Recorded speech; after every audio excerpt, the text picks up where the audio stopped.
CASA is not worth it. And here's why. My name is Alunga, and I failed third year BCom accounting in 2023. And the reason is a lot simpler, but less obvious than you might find. It wasn't Jolo, no. It's quite a losing game here in Hatfield. And to be honest, it's quite overrated. The strip doesn't help either. It wasn't that I was partying too much. As I say, the strip, it's tough. It just reeks of infidelity and heartbreak. Oh, it's not for the weak, eh? It's for the strong, so it's not my thing. It wasn't that I lack discipline or that I don't work hard. No, it wasn't any of those reasons. It was the silent killer of pretty much all undergrad students, other than obviously the bank account in the pocket. That one's probably, close number 2.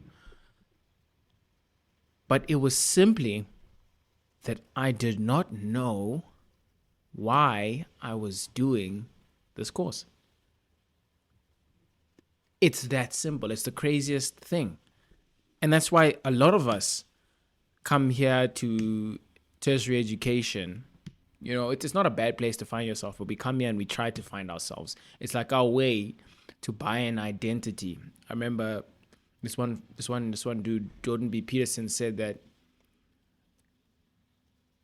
university is it's this lovely place where you can rent an identity. You pay a tuition to tell people who you are, because saying what you do is sort of telling people who you are. It's like, I'm an engineer.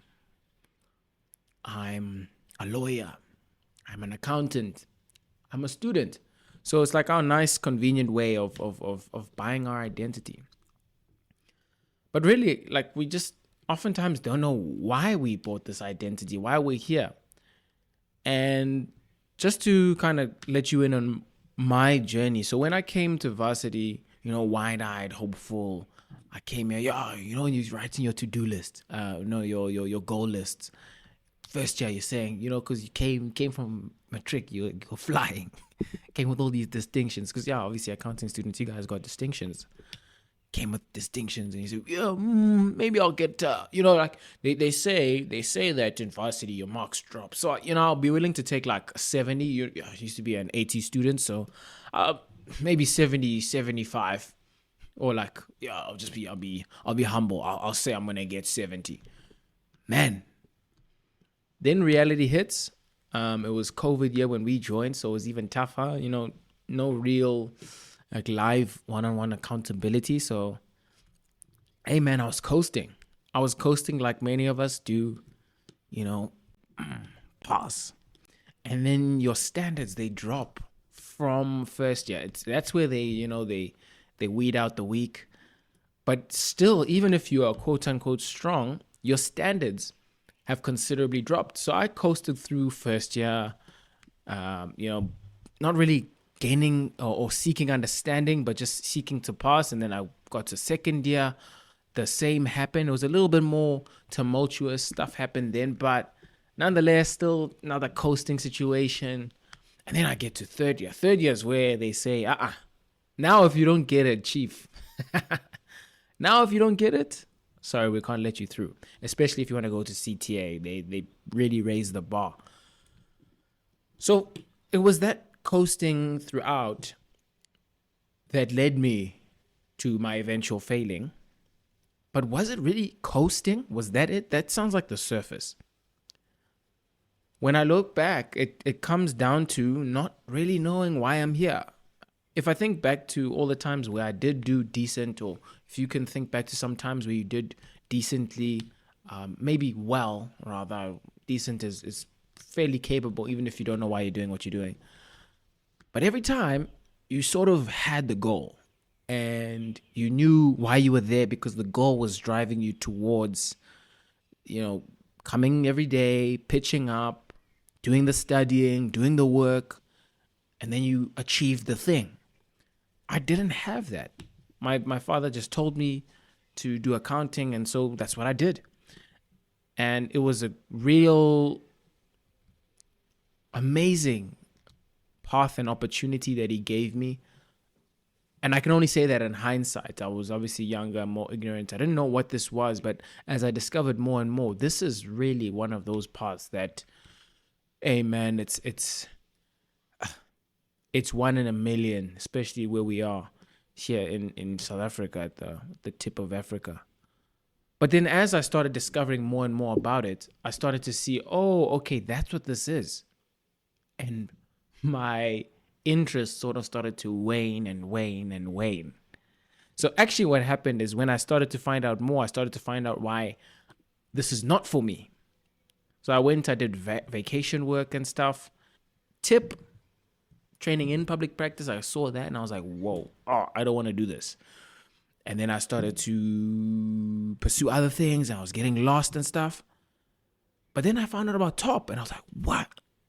So there's all these different ways that you can actually become a CA and you can channel your financial expertise, which is sort of what a lot of people come in seeking. They seek, okay, I like business.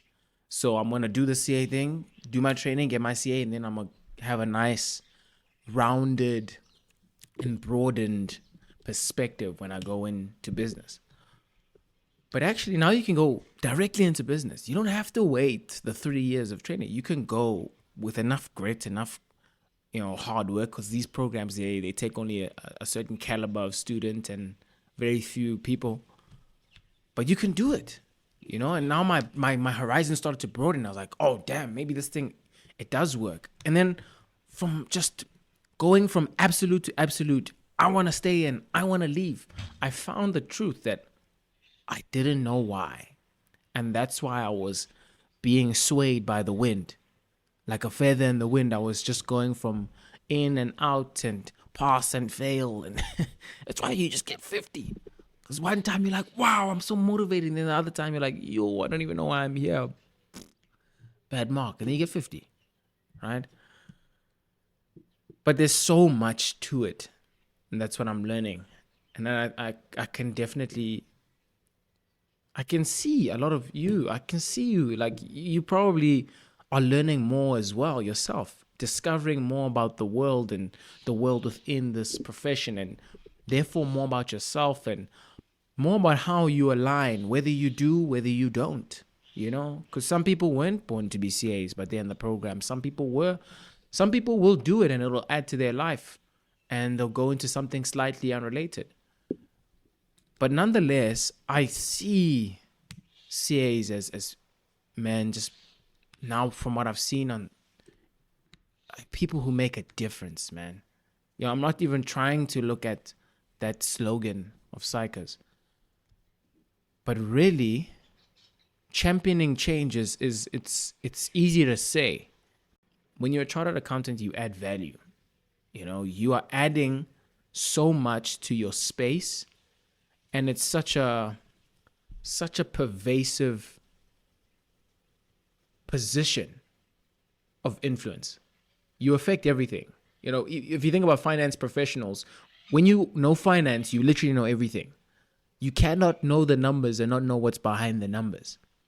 And that's what you are as this chartered accountant. You're the person that knows the numbers, so they know just about everything. And yeah, like corporate it's beautiful in that you can think about this. You can make global change if you work hard enough in corporate. You can make global change. Like, it's that crazy, especially in these international corporates. That's why it's so tough to feel important, because it takes so much to get to the top of these places where you're making this monumental impact. And if you don't get there, or at least if you're not appreciated within your team, you feel like a number. But if you think about corporate, right? I call this the corporate calamity. It's either sink or swim. If you look at corporate, if you talk to people in corporate, it's this sink or swim environment where either you performing and thriving, or like you coasting and you suffering. And varsity, you see a level of this, but it's like easy because you can pass, and the marks can sometimes be your motivation, and you can get marks that keep you in. Oh, I passed. Ooh. But then when you've got a paycheck that's kind of keeping you to this thing, oh man, you can see it. I can see it so clear when I go to these corporates, that there's those guys that thrive, those guys and ladies that thrive, and those that coast. And that's for me like the corporate calamity. There's like this chaos there, in that the people that coast, they doggy paddle. It's like you're doing doggy paddle, and then you have these people that are like doing freestyle and breaststroke and butterfly. Hey, where did this guy learn butterfly? I thought we did the same course. And for me, it comes down to the fact that they know why they're there. Whether that's money, whether that's to make a difference. But then you still got this corporate pressure. You still got this pressure of like you know it. When you're studying, you know, like it's pressure. It's like the world's on your shoulders. But I read this interesting thing from this book called The Diary of a CEO, 33 Laws of Business and Life by Stephen Bartlett. And one of the laws was, you must make pressure your privilege. And by that he means, so you have that weight of the marks and the passing, and maybe someone's funding you. I have to get this mark. You got all this pressure, and what you'll do is you might make the pressure into stress. And when you make it stress, then it has negative impacts on your health and your performance. It's been scientifically proven that the way you frame pressure has health implications and performance implications, but really health implications. So you framing your pressure as stress can be the difference between living to 90 and living to 60. Instead of framing it as stress, you can also frame it as a privilege, as, wow, no one else has this opportunity of being in this position that I'm in.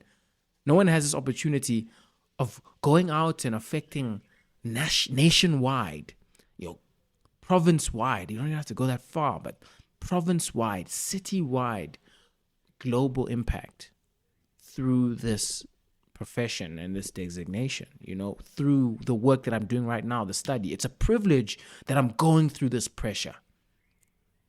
And then what you do is you become so much more.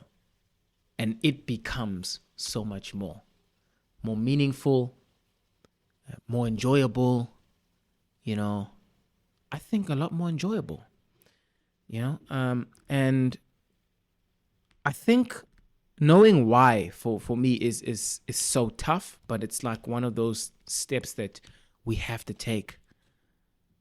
But man, shouldn't we be taking that step together?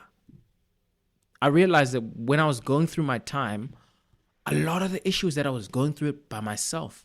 I wasn't sharing a lot of this with my peers, with my friends, people I'd be spending day after day with, kind of thing. They didn't know that I didn't know why I was here. And I'm sure other people are the same, chilling with people, not really sharing, like, this is my story. This is how I'm feeling about the course, man. Why are you here? What are you doing, to cope with that?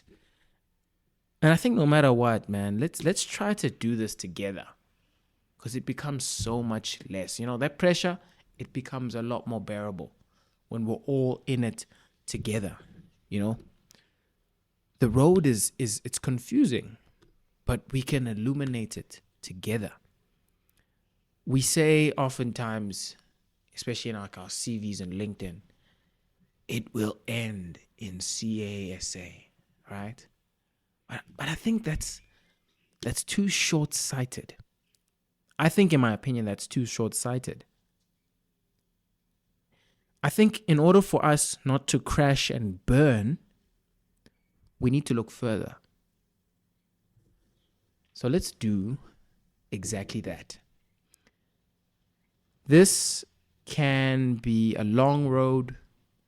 This can be a windy road. This can be, a crazy road. It will be a tough road, but it doesn't have to be a road that we take alone. So let's share our ups, our downs, our lefts and our rights. Let's make sure that this is a fun and a meaningful journey. So with that, this is our conversation. It's ours. This is the road to CA. And I hope that for us as aspiring CAs, that it will not end, but that it will begin in CASA.